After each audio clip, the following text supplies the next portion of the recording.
sabíem que ho estaven preparant i que seria una cosa important.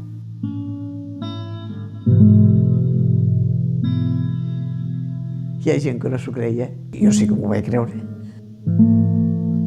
La meva mare estava feinejant a la cuina i anava vinguent de la cuina al menjador i del menjador a la cuina i jo li anava dient mira mare, que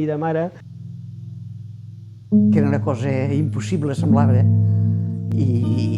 i doncs va ser realitat.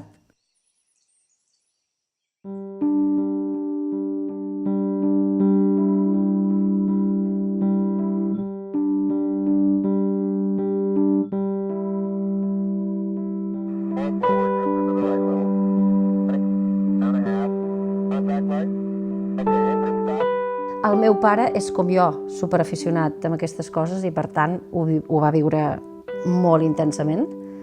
I en general, no ho sé, tothom ho vivia com un fet molt important.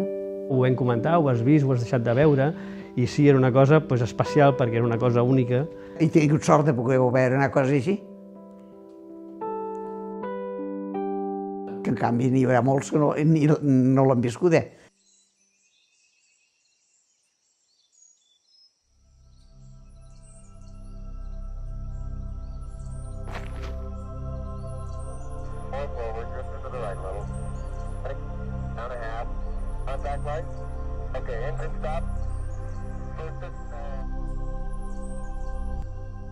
De coses úniques, diria que, no sé, no se me n'acut cap més, Recordo que en aquell moment vaig pensar, no veuràs mai res igual.